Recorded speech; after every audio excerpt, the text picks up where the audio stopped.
naman natin ang lagay ng mga kalsada this Friday morning. Commute-stahan tayo sa Buendia kasama ang ating traffic Tito Mondi Lopez. Happy Friday to you. Ano, marami na ba mga commuters dyan?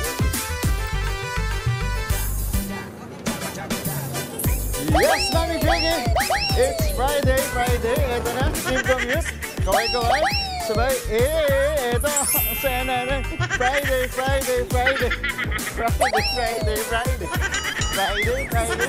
O, dami tao dito. Ito na.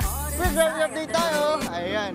Pakita natin. Damang-dama ang pa-weekend na rito.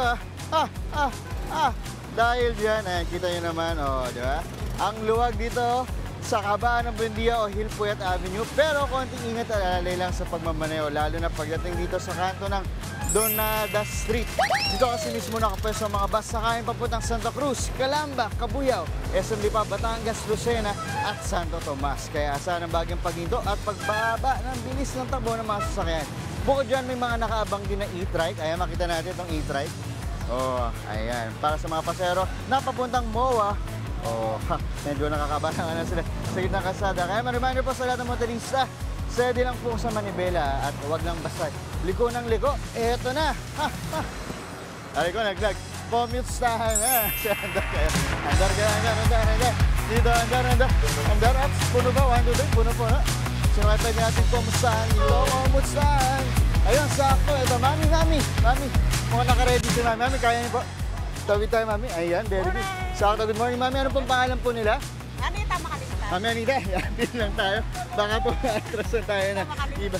Ano po yung nickname niyo, mami? Lita. Mami Lita. Saan po tayo pupunta? Punta kami ng US Embassy. Ay, dito po tayo. Pakunta natin. US Embassy. Magpapa-interview kami ngayon. Okay, sino po kasama niyo? Ayo, aking asawa na doon sa Ay, nandito yung asawa niyo. So, para saan po itong interview natin? para sa US visa. US visa, magbabakasyon po doon o talagang doon na maninirahan? Hindi, magbabakasyon lang. Okay, sino po nandun? Kasi yung aking anak, nasa Canada siya. Okay. Eh, kami pupunta rin ng Canada ngayong 22. Kailangan namin magkaroon kami ng US visa. Peso tayo, mami. Ayan. Mami, relax lang. Ito. US Embassy, pakita po natin. Ayan. So, anong oras po ang inyong schedule? 8:15. So, maaga-aga pa po, no? Oo, kailangan na 8 kami naroon. Sa interview, ano pong ginawa niyong paghahanda sa interview na yan sa embassy? Kailangan namin mga gano'n. Mami, lapit lang tayo. Lapit lang tayo. Kailangan namin pag-aralan yung aming mga application namin kasi baka yun ang ma-interview sa amin. Gaya po ng example po. Oo, kung saan kami pupunta. Nakalagay doon sa application namin. Meron application. Kung saan kami pupunta at kung ano aming gagawin doon. Okay, mami.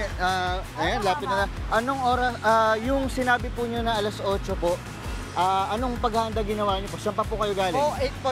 4 o'clock kami gising na. 4 o'clock gising, tapos saan po kayo galing? Saan Batangas kami sa Totomas. Batangas, tapos dito sakto po yung bus, no? Oo, kasi inagahan namin baka kami ma-traffic. Okay. Kasi hindi namin kasi yung daan, baka mamaya may abriya dyan, magkaroon ng aksidente, malilate At kami least sa hindi aming kayo late. interview. Ano po ninyo dito, mami? Nag-almusal na rin po ba kayo? Oo, sa bahay. Okay, nararamdaman nyo, kinakabahan po ba? Hindi. Hindi, relax lang. Relax lang, first time po ito. First time. O dahil dyan, mami, pangbawas nervous natin. Medyo konti sale lang tayo. Ganito, mami, music tayo. 1, 2, 3. 1, 2. Abante mo rin tayo. 1, 2, diba? That's 3 points. So pag i-interview kayo ng immigration officer, sabihin nyo, yes, I'll do this. That's. So habang i-interview kayo, sasayo po. Ayan, very good. Isa pa, mami. Malakas. 1, 2. Ayan. 1, 2. Ayan. Para sigurado pong approve tayo sa interview. Kaya naman, mami, ito. May plus na regalo kami sa inyo. O, di ba? Tanda ng pagmamahal mula sa N+ Gold, mami. Thank you. N+ Gold yan. Alam namin dahil ko sa immigration. Ibibigay ko kay mami. Ay, kay Daddy. Okay, ayan po muna. Yan muna ang ating maning biyahe. Mami, say ulit tayo. Back to studio. Tayo, mami. 2, 3, 4. Mga kapatid, Mondi Lopez po, manatiling updated sa lagay ng trapiko sa mga pinakaabalang kalsada sa Metro Manila. Mag-follow at subscribe na sa social media pages ng News 5.